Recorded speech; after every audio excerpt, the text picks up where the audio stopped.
regard croisé entre deux industriels, retour d'expérience avec des données pratico-pratiques pour savoir comment ils font et comment peut-être vous pouvez vous inspirer de ce qu'ils font. Je veux parler du dirigeant du groupe Envie, c'est Antoine Bouillard, et du dirigeant de Synoxis, Xavier Godefroy. Ils nous rejoignent.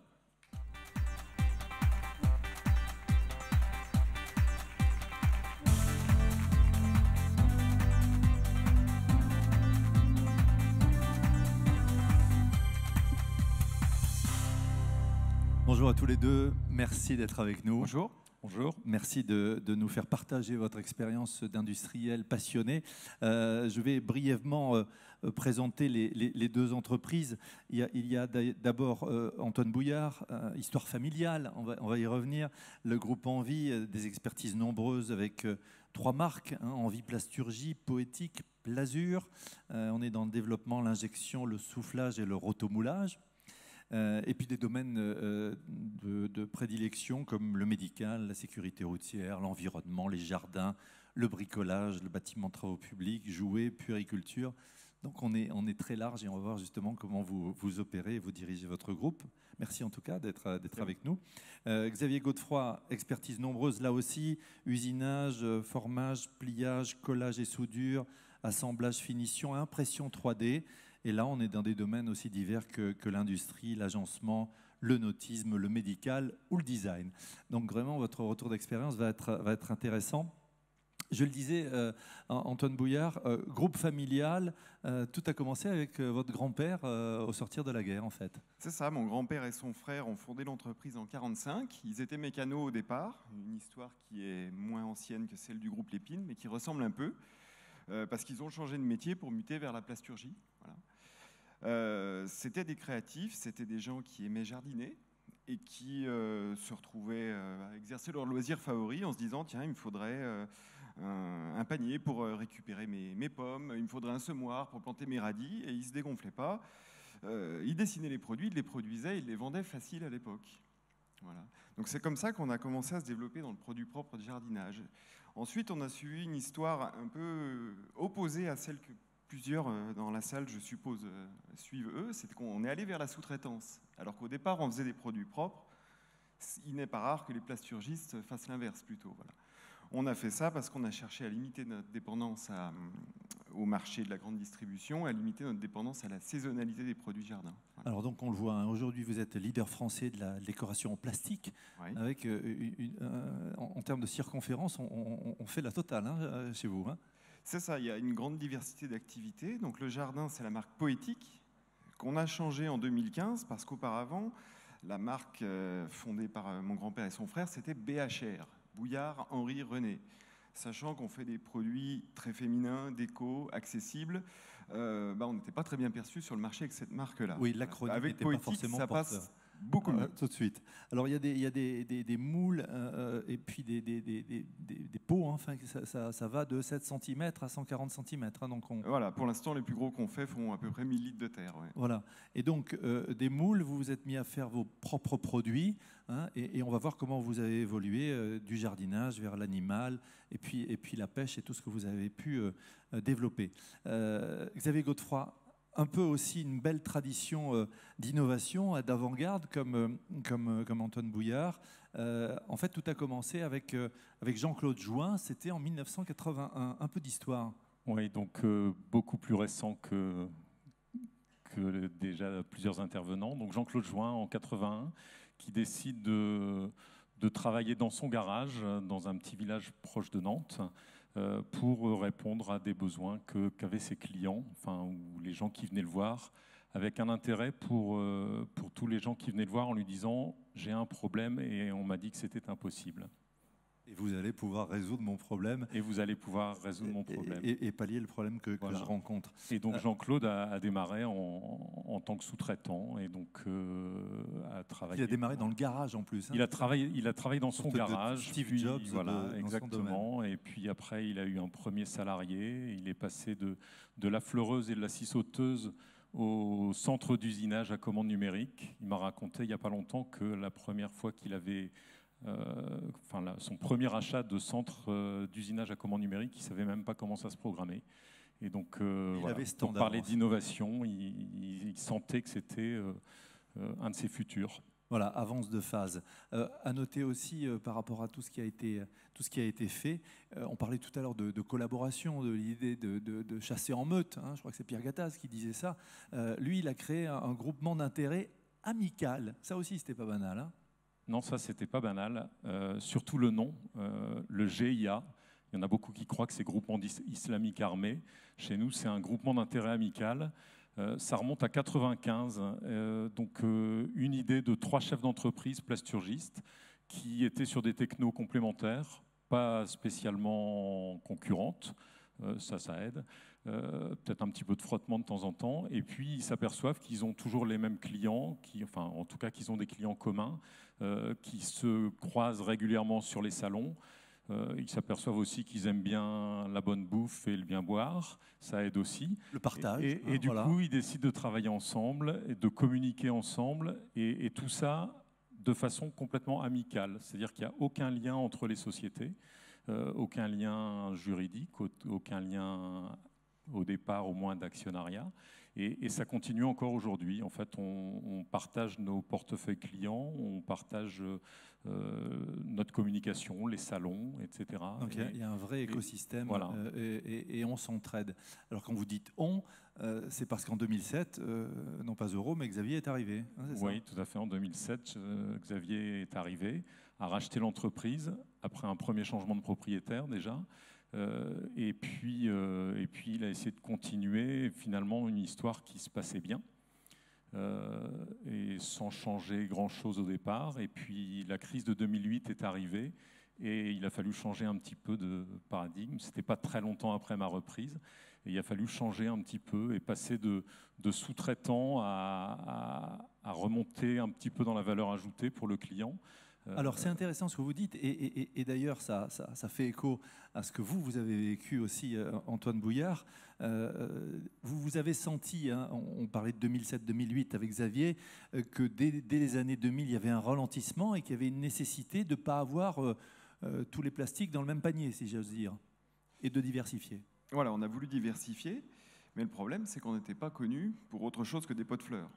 Donc je me souviens des premiers salons auxquels j'ai participé, quand on voulait vendre un savoir-faire technique, un savoir-faire de conception, de fabrication, on nous disait mais vous savez faire que des pots de fleurs. Donc on a passé des longs moments de solitude. Ça rappelle Hubert Auriol quand il était champion de moto et qui s'est lancé dans les 4 roues en voiture. Mitsubishi lui a dit ah mais monsieur vous êtes très bien dans les... mais alors les 4 roues vous savez faire. Et là il faut de la persuasion. Il a fallu un peu de persuasion et il a fallu de la communication. C'est-à-dire que se rendant compte de ça, on a choisi de créer une marque qui s'appelle Envie Plasturgie, voilà. Afin de créer une notoriété en tant que concepteur, fabricant. Alors justement, cette marque, elle était intéressante parce qu'il y avait l'idée justement de diversifier, d'être peut-être aussi moins dépendant des fluctuations du marché, de certains donneurs d'ordre. Il y avait toute une stratégie et c'est intéressant parce que ça rejoint encore nos sujets. La communication aidée pour justement développer et élargir les horizons. C'est ça, c'est la communication qui nous a aidés à renforcer notre groupe, à le rendre multi-marché, à le rendre aussi multi-techno. C'est-à-dire qu'on a 3 technos que vous avez cités, injection, extrusion, soufflage, rotomoulage, qui délivrent sur 3 marchés, voilà, avec des poids différents pour chacun. Alors justement, comment est-ce qu'on fait pour justement utiliser la communication pour porter ces messages de diversification, de remonter la chaîne de valeur? S'il y a des clés à donner à nos amis qui sont dans la salle, comment on s'y prend concrètement? Comment on s'y prend concrètement? C'est un travail de longue haleine qui n'est pas fini. On a toujours beaucoup de pain sur la planche, mais il faut déjà créer un groupe projet qui est motivé, avec les cadres très impliqués là-dedans. Beaucoup communiquer en interne, parce qu'il faut conduire le changement auprès des collaborateurs, parce que chez nous, c'est à partir de la communication qu'on a créé l'organisation du groupe. Au départ, notre groupe était une grappe d'entreprises autonomes. Donc, extrêmement beaucoup de vigilance sur la façon de communiquer. Et puis après, déployer tous les outils adéquats. Alors c'est intéressant, hein, c'est-à-dire qu'il faut embarquer d'abord les collaborateurs parce qu'on avait des entreprises, on était un peu en silo, hein, C'est ça. hein, voilà, en silo, cloisonné, chacun était fier un peu de l'entreprise pour laquelle il travaillait, mais après il faut passer dans un mode de, comme on dit aujourd'hui, transverse, horizontal.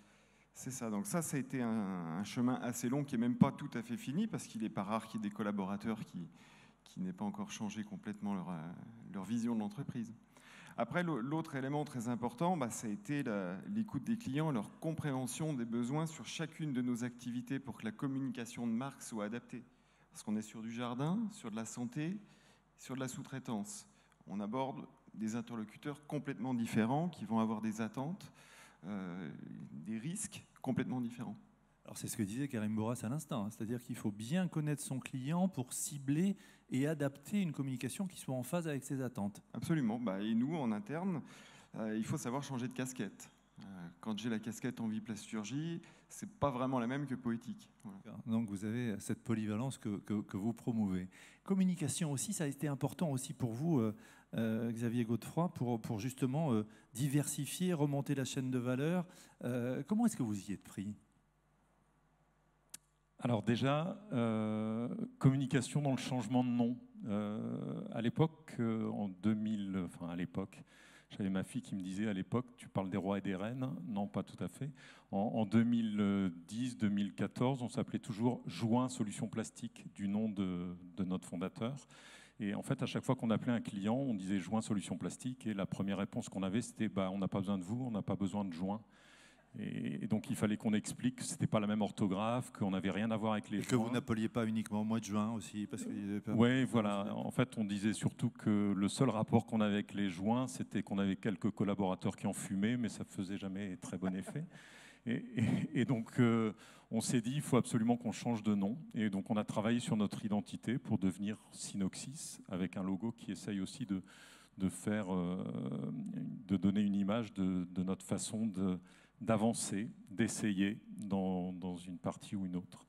Intéressant aussi de voir, comme avec Antoine, que vous créez une synergie, une fierté autour d'une marque que vous portez fièrement d'ailleurs. Hein, oui, et qui vient d'ailleurs je la porte parce que mes collaborateurs ont demandé à la porter. Et du coup, je me suis dit, mais si eux le demandent, ils sont fiers de la porter, donc il n'y a pas de raison que moi qui porte la marque, je ne la porte pas.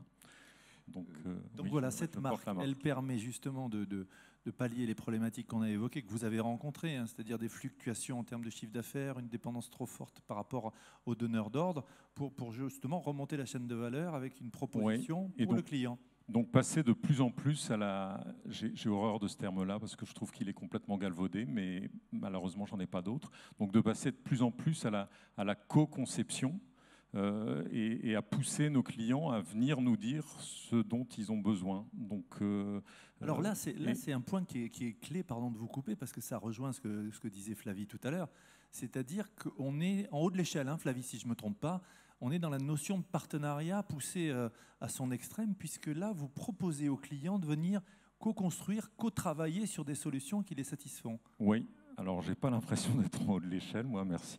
Oui, mais il y a encore d'autres barreaux, mais enfin, vous grimpez bien là, hein, c'est bien. Oui, et tout à fait. Et en fait, on s'est aperçu en tant que sous-traitant que la plupart du temps, nos projets finalement se passaient bien quand le client venait développer avec nous. Et qu'on était toujours dans le collaboratif. Et vraiment pousser le collaboratif, y compris en s'ouvrant complètement et en n'ayant pas peur de sortir et de se dire zut, on va me piquer l'idée. Et donc ça a été ça a été au point où en fait on a fini par récemment ouvrir un espace pour nos clients, pour nos prospects, qui est un espace collaboratif. Alors on a eu la chance de construire une nouvelle usine, donc on a pu réserver un espace directement pour ça, mais un espace collaboratif où nos clients et nos prospects peuvent venir sans avoir d'idées particulières ou déjà une ébauche d'idées, et on va les inviter à développer avec nous, avec d'autres, leurs projets, leurs idées dans nos locaux en discutant avec nous. Alors ça, c'est pas banal, j'allais dire, pour notre secteur d'activité. On s'attend plus à avoir ça pour les fameuses start-up, pour de la high-tech. Et là, vous ouvrez, alors ça rejoint ce que disait Olivier tout à l'heure, hein, c'est-à-dire que dans l'agroalimentaire, on ouvre les portes des usines, venez nous voir, venez voir comment on travaille. Et je crois que M. Girardot, en plus, proposait de mettre la main à la pâte, hein, on venait fabriquer aussi. Là, c'est un peu ça, hein, c'est-à-dire qu'on est en toute transparence et on va travailler ensemble. C'est complètement ça, ouais. C'est venez chez nous, on vous apporte de la ressource un petit peu informatique, de conception, on vous apporte éventuellement quelques outils, impression 3D ou autres, et on crée quelque part. On n'a pas voulu l'appeler Fab Lab parce que Fab Lab c'est pour le grand public, et puis parce que c'est tout de suite le synonyme de Fab Lab en France, c'est impression 3D. Et en fait, on a plus nous appelé ça un Prod Lab parce qu'une fois qu'on a passé la phase d'idée, on pousse les utilisateurs de cet espace à descendre dans l'atelier et de travailler sur nos machines, alors pas tout seul, parce qu'on a envie qu'ils gardent leurs doigts, mais à travailler avec nos collaborateurs directement sur machine, et puis pour fabriquer leurs premières pièces. L'idée qu'ils réussissent à mettre en forme, à simplifier, là où il y a peut-être quelques euros à gagner. Ou des choses Et du ça. coup, il y a un échange vertueux entre le collaborateur qui est sur sa machine et puis le client qui vient travailler à ses côtés. Oui, complètement vertueux. Ouais. Oui, voilà. Alors justement, ce cercle vertueux, on commençait à en parler avec vous, Antoine, tout à l'heure. Au niveau de la communication, il y a la communication externe, il y a la communication interne pour que le collaborateur, le salarié, soit aussi un ambassadeur de ce groupe versus ces entreprises en silo et cloisonnées. Effectivement, beaucoup d'efforts ont dû être faits en interne pour qu'on arrive justement à intégrer le client comme ça dans nos processus de travail, parce que c'est une idée que je partage complètement. Il y a quelques années, on ne voyait pas de clients chez nous. Maintenant, toutes les semaines, il y a des clients qui nous rendent visite, des clients qui sont sur les lignes de production. On ne les fait pas travailler, nous, par contre. Mais on leur fait valider leur démarrage. Ils sont complètement partie prenante dans le processus de développement. Et c'est quelque chose auquel on a beaucoup réfléchi, qu'on a formalisé aussi, ce process de travail avec le client. Et à quel moment il pourra encore changer d'avis, à quel moment il faudra qu'il valide, à quel moment il faudra qu'il commence à payer un peu aussi. Donc tout ça, c'est expliqué de façon très claire, très transparente, pour qu'il n'ait pas de surprise et qu'il ait aussi une parfaite connaissance des risques qu'il court, des risques qu'on couvre nous. Qu'est-ce qu'il dit le client par rapport à ça? Parce que là encore, c'est relativement nouveau. Vous disiez tout à l'heure, Xavier, qu'on était quand même... allez, vivons heureux, vivons cachés, on a des processus, on a de l'innovation, on ne va surtout pas la partager. Là, on est à la réaction, justement. Je pense que ça crée la relation de confiance. C'est-à-dire que cette relation plus transparente, nous aussi on est très transparent, le client va savoir comment, assez souvent, on calcule nos prix. Ça crée la confiance. Alors, cette confiance, elle repose aussi sur la marque, hein, sur le groupe avec ses marques fortes. Côté communication externe, il y a eu tout un travail sur, on le voit, il y a un logo qui a été pensé, ça n'a pas été fait par hasard, toute une déclinaison en termes de communication externe. Ouais. C'est pas le plus gros du travail, je pense pas. C'est un travail, mais c'est un travail qui se fait sur quelques semaines. Donc ça veut dire que vous l'avez fait en interne, vous l'avez fait comment ça? On l'a fait avec des freelances. Ouais. C'est pas très cher. Je ne devrais pas dire ça, il y a peut-être des concurrents dans la salle. On a dit qu'on était un groupement d'intérêt amical dans cette salle, hein, donc il faut continuer. Non mais c'est intéressant, parce qu'on se dit, qu'est-ce que ça va me coûter en termes de temps passé? Ça va être forcément chronophage, et puis ça va me coûter de l'argent, et quid du ROI à l'instant T+1, T+2? La réalisation des supports de communication, c'est pas un très gros travail. Après, par contre, les utiliser pour créer une notoriété, ça c'est un travail de longue haleine, et c'est là que toute l'entreprise et surtout ses commerciaux et ses dirigeants doivent être le relais d'une communication. Voilà. Donc on est passé beaucoup par les réseaux sociaux, par des outils tels que YouTube aussi, en choisissant les bons canaux selon la marque qu'on veut mettre en avant. Des exemples? Typiquement, Viplasturgie va communiquer plutôt sur LinkedIn, alors que Poétique, qui touche du grand public, communique sur Facebook ou Pinterest. Donc réseau social pro et réseau social et après, grand public. Pour que la boule de neige fonctionne, on essaye que tous les collaborateurs participent. Voilà, donc Donc, on est dans la co-construction aussi avec les collaborateurs. Xavier Godefroy, on parle de ce collaboratif, hein, qui est un vrai levier, on le voit pour tous les deux, puis sûrement pour beaucoup d'entre vous. Donc, il y a ce temps qui est ouvert pour fabriquer, pour co-concevoir avec des gens en interne. C'est un peu, on a du temps pour vos projets, hein, c'est ça, on s'adresse aux clients directement. Hein. Oui, on s'adresse aux clients et on s'adresse aussi aux collaborateurs, parce que les collaborateurs souvent apportent des solutions aussi pour les clients, et notamment ce qu'on a mis en place, un petit peu à la Google peut-être, mais chaque collaborateur a sur son temps de travail, chez nous, 2 heures pour travailler sur des projets personnels. La seule chose qu'on refuse, c'est le black. Donc, s'il veut vendre ses produits fabriqués pendant ces 2 heures-là, c'est par l'auto-entrepreneuriat ou des choses comme ça, où on l'aide. Ouais, intéressant, hein, quand on parle de problématiques d'absentéisme ou problématiques d'engagement, bah là, du coup, on les résout parce que la personne se dit, oui, j'aimerais. C'est un moyen en tout cas, de favoriser l'engagement au quotidien et l'implication. Puis, il s'est passé quelque chose le 13 juin, hein, un peu avant l'été aussi. Oui, tout à fait. Alors, le 13 juin, c'était l'inauguration du Labomatix, donc cet espace de travail dont j'ai parlé tout à l'heure.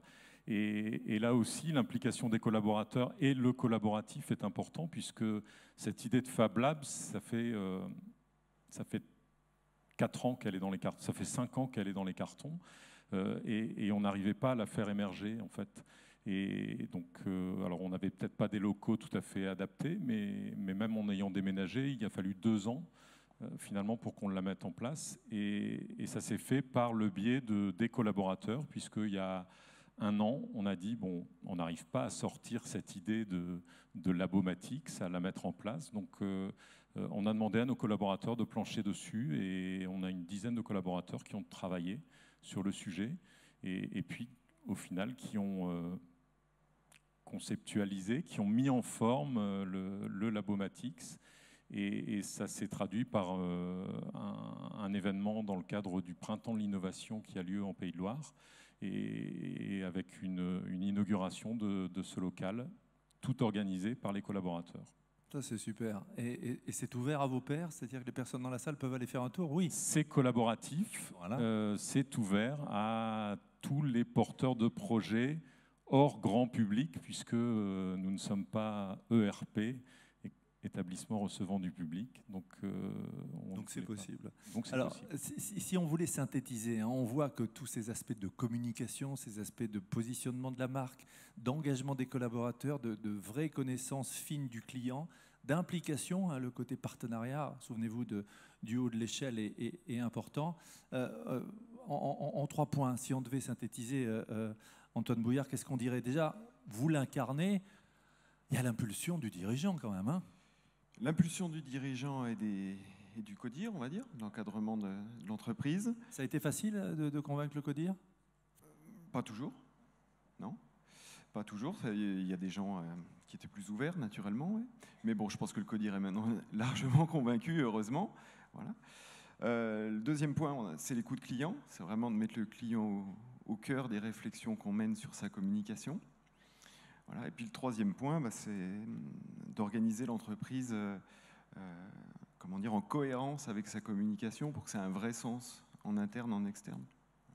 On peut dire que tout le chantier qui a été mené sur la stratégie de marque a transformé l'entreprise, l'organisation. On peut aller jusque-là? Oui, c'est-à-dire que notre entreprise, on a complètement rebattu les cartes. En juillet de cette année, on a changé complètement l'organisation juridique pour qu'elle soit en phase avec sa communication. Donc il y a eu énormément de collaborateurs qui ont signé de nouveaux contrats, à peu près 50 cm de haut de documents juridiques pour reconfigurer l'entreprise. Voilà. Je pense plutôt pour le meilleur, on va voir, parce qu'on a aussi prévu ça pour qu'elle puisse monter en échelle. Si je devais rajouter un 4e point, c'est de prévoir la montée en échelle dans ce qu'on fait. Alors, vous commencez à vous projeter dans l'avenir, et vous avez bien raison. Et il y a des choses qui vont se passer, croissance externe, J'espère, j'y travaille. Vous nous en direz pas plus. L'année prochaine, peut-être. J'espère qu'on aura des bonnes surprises. Oui. Voilà. Xavier Godefroy, s'il y avait 3 points à retenir des facteurs de succès, qu'est-ce que vous diriez? Collaboratif, collaboratif et collaboratif. Non, un petit peu plus sérieusement, collaboratif, oui, c'est sûr. Il n'y a pas qu'à San Francisco, hein? Non, il n'y a pas qu'à Voilà. San Francisco. En fait, il dit ça parce que pas mal des idées sont venues d'un voyage que j'ai fait à San Francisco, un voyage d'études dans des domaines complètement différents. On n'a pas beaucoup parlé de plasturgie, qui a été très, très enrichissant pour moi. Donc collaboratif, oui, indéniablement. Deuxième chose, innovation, open innovation ou innovation très orientée utilisateur.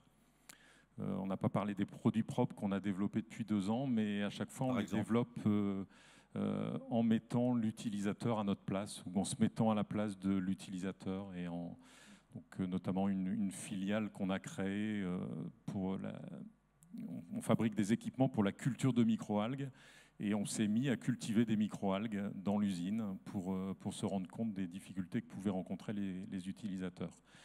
Et puis le dernier facteur clé de succès quand même, la persévérance. Parce que c'est quand même pas... Enfin, quand on te présente comme ça a l'air tout simple. À 700 personnes, on parle de ce qui va bien. C'est quand même pas facile tous les jours, et puis il faut persévérer. Voilà. Opiniâtreté et audace. En tout cas, merci beaucoup. Je pense que vous pouvez les applaudir tous les deux. C'était passionnant et très très riche. Merci. Merci à Xavier Godefroy et Antoine Bouillard pour leur témoignage. On va...